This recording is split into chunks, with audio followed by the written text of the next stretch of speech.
Sebab ayat Allah ni pegang wa'bud rabbaka hatta ya'tiyakal yaqin.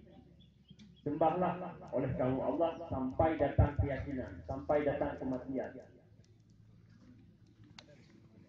Jadi tunggu-tunggu memandung, alhamdulillah terima kasih atas undangan yang kami juga orangnya untuk silaturahmi. Untuk dakiti kenasib bangsa, kenasib kitanya untuk Aceh. Sayang Acehnya. Pakai kita kalan tahu almarhum kekuasaan di Kiro, mandung kita kata tulis. Pokoknya wow dari Amerika 50 pun di sini untuk publik mata bangsa Aceh. Bertinggai anak dan rumah demi untuk berbiduh Aceh. Dan mungkin bandung bertanya kata kuku yang kali ini juga. Dan sebuah perkara yang mesti kita ingat. Dulunya wateka damai dari Swedia ni kena Aceh, anak ditanya, pernah rumah kah belum?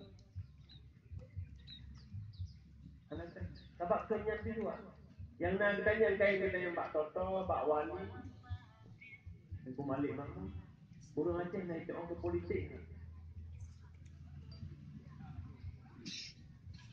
Pakai, sebab bahawa mereka damai,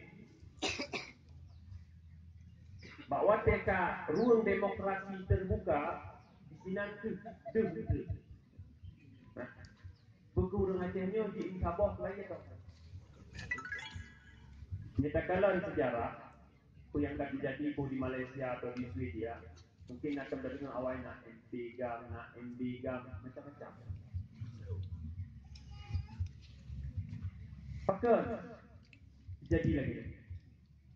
Sabab, wate nawa itu dia anak saban, wate nawa itu dia anak pak, dia ke masalah. Makanya di luar rasa, kita kena mulai perjuangan ke lain, nawa itu tidak ada upah.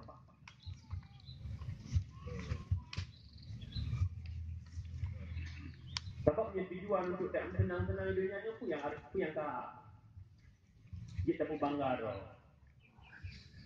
Kita cok terus sebut contoh.